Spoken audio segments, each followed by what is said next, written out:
Man, I'm really tired of working on the ground in here. Yeah, you're pretty stupid. I wouldn't work like that. Hey, don't call me stupid. Maybe you should design something to make your life easier. Man, that guy always has the best ideas. So honestly, the best part about this entire project is it's the first thing that I've designed completely in Fusion 360. The great thing about this is, when I went to the store, I actually had exactly the list of materials that I would need. I actually made this list available for you guys in the description below, so if you're interested in building a bench like this, it'll make your lives easier. So to get started, because I'm a little bit crazy and I didn't want to make this look like I built it out of generic big box store 2x4s, I decided to rip approximately 1/4 inch off each side to remove the rounded over edge that is present on all this dimensional lumber.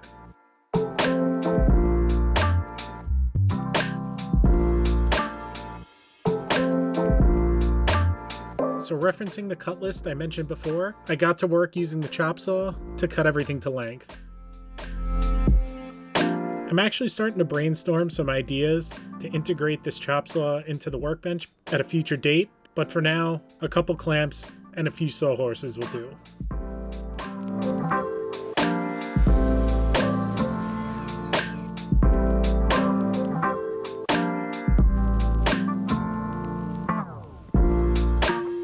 One thing I made sure to do was cut off all the factory lumber mill edges. This was just because I've noticed that sometimes these are not the most square and accurate cuts, and it gets rid of all the manufacturer labeling and makes your project a little cleaner looking. With all the pieces cut to make up both sides of the workbench, I laid them out quickly on the floor just to make sure my concept was going to work. With that out of the way, I moved them to another set of sawhorses so I didn't have to work on the floor, and I began the assembly. For the assembly, I used a combination of Type-On 3 and some 2.5 inch construction screws. Now, if you don't plan on adding blocking like I will later on in the video, I would probably recommend a fastener that has a shear rating, but because there will be blocking added later, I didn't think it was necessary. And honestly, there's never going to be that much weight on this workbench that I think it would ever be an issue. Another thing that I would definitely recommend doing is checking square of all these pieces often. It's easy to get out of square by just 1/8 of an inch, and over the run of the workbench, that'll result in a big gap between your pieces. Another tip that I would definitely recommend doing is pre-drilling and countersinking all your screws. It prevents the wood from splitting, and it results in a much cleaner look.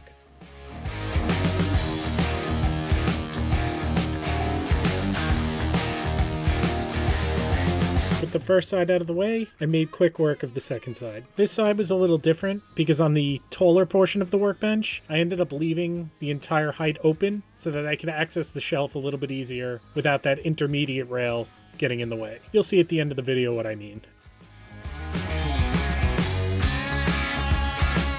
With both sides of the workbench fully assembled, it was time to cut the pieces that would bridge them together. Now for this, I decided to use pocket hole screws because I didn't have a screw long enough to go through 2x4s and reach the third to tie it all together. But if you have some longer screws lying around, you could definitely just screw in from the side. One thing I'm realizing more and more is that I really need to get some more clamps. Because I didn't have a clamp long enough to reach both sides of the bench, I first tried to use a combination of 2 bar clamps, but this didn't work out. I then remembered I saw a video on TikTok, or maybe it was YouTube, I don't know, everything's blurring together these days, of somebody clamping a stop to the one side of the pocket hole joint, and then just using the natural movement of the pocket hole screw to pull the boards together. This actually worked pretty well, a lot better than I'm probably explaining it, but if you find yourself in a pinch, this system seemed to work great. I also added a couple extra supports in the corners, as well as the center of the long span, to just give the bench a little more rigidity. These probably weren't necessary, but it made me feel better. So, like I mentioned before, I added all this blocking in to take some of the stress off the screws, and it also makes it look a lot nicer, in my opinion. To attach this blocking, I used the same Type-On 3 and 2.5 inch construction screws, but this time I actually put the screws in from the back to minimize how many I had to see from the outside.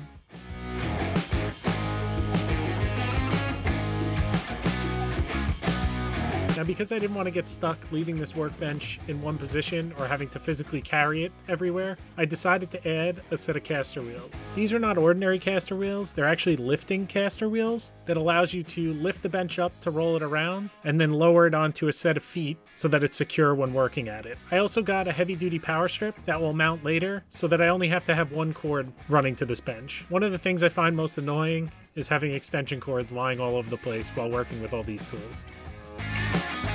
Now, because these particular lifting casters are actually removable, I had to mount these brackets first. They specified that these should be mounted 1 inch off the floor. So to make this a little bit easier, I cut a 1 inch spacer block so I didn't have to measure each time. I actually ended up making a little bit of a mistake here and mounted these before putting the feet on, but it ended up working out okay. Another nice thing about these caster wheels is if I decide to build another cabinet and want to use these, I only actually have to get the mounting brackets, and I could use the same set of wheels for other workbenches or cabinets in my shop. With the frame and the casters out of the way, I decided to do a little bit of a cleanup and burn some of the scrap pieces that I had lying around, and then it was time to cut out the bench top. This bench top is actually going to consist of 2 different layers, the first being a piece of 3/4 OSB, followed by another piece of 3/4 melamine. To break these panels down, I used my track saw. If you don't have a track saw, you could definitely use a circular saw with a straight edge and still get a great result.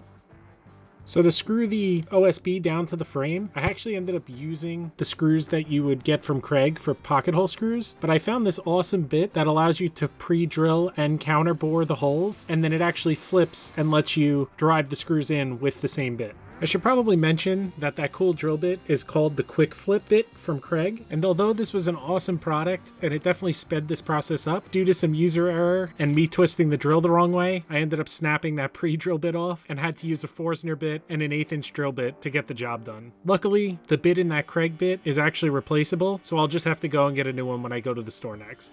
To make these pieces of OSB meet with the workbench frame perfectly, I actually left them a little bit oversized where I could, and used a flush cut bit with the router to trim them down. Where I couldn't do this, I used my marking knife to mark a clean line and then cut these with the track saw as well to get the most accurate fit as possible.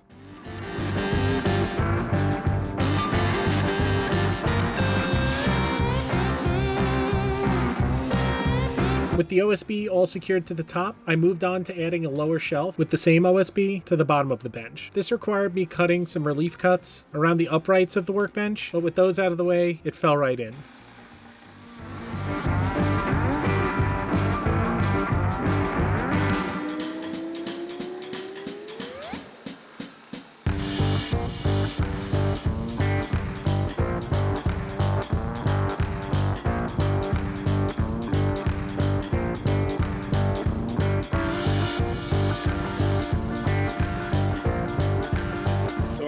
One more piece of OSB left to do underneath where the table saw is going to go, and then I could start laying out the melamine sheet on top. Let's wrap this thing up.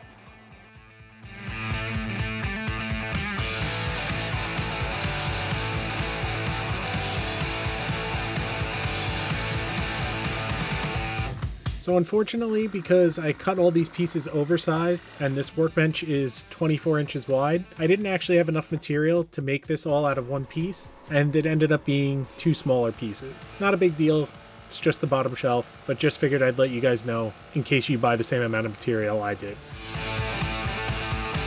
I don't know if it was the fact that this melamine was very slippery, or it truly was as heavy as I thought it was. It definitely seemed a lot heavier than a 3/4 inch piece of plywood. So heavy, in fact, that when I was pulling it onto my sawhorses, it knocked one over and bent the legs up pretty bad. Luckily, I was able to straighten them out, and they still worked fine. To break down this melamine sheet, I used the track saw again, and I actually made sure to cut off all the factory edges again, because just from shipping and throwing this thing in the back of my truck, they were a little bit chipped up, and I didn't want to have to look at them as the top of my workbench.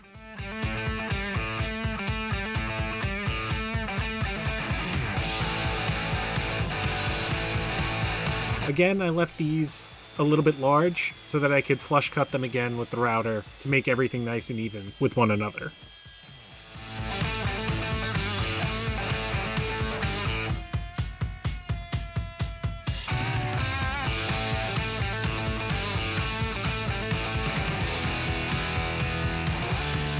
So before actually screwing the melamine down to the top of the bench, I marked everything after everything was cut nice and flush so that I could remove it and pre-drill all the holes. I actually lucked out because the adjustable feet that I ordered actually showed up at this point, and I could tilt the bench up on its side to add these and not damage that melamine top.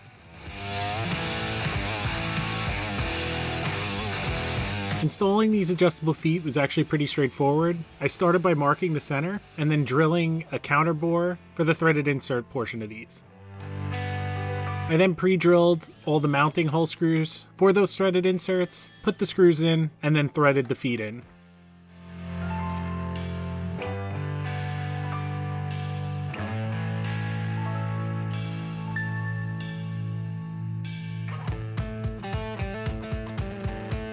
With all the adjustable feet on, I placed the melamine sheets back on in the same orientation that I took them off and got to screwing them in from the bottom. This allowed me to secure these without having any visible hardware.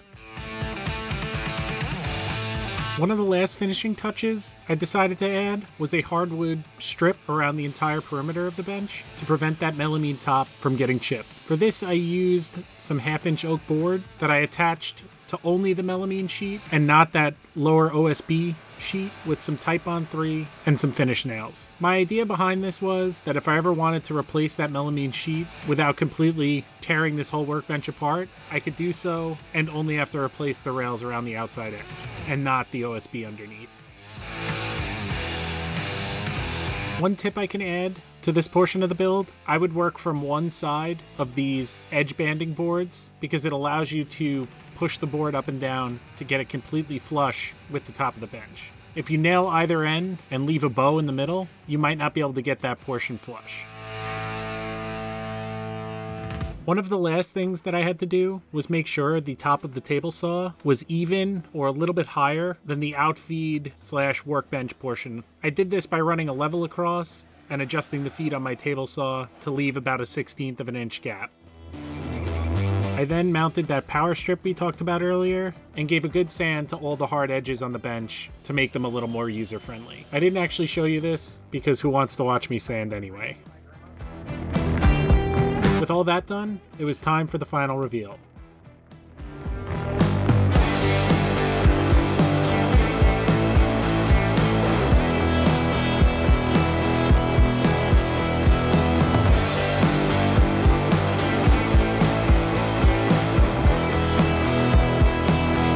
So, that's it.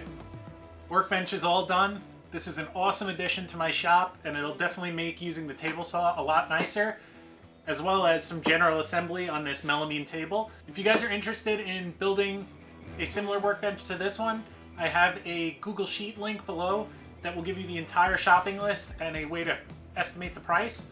As always, if you guys enjoyed this video, I'd really appreciate a like and subscribe, and I'll see you on the next one. That's it. I'm done.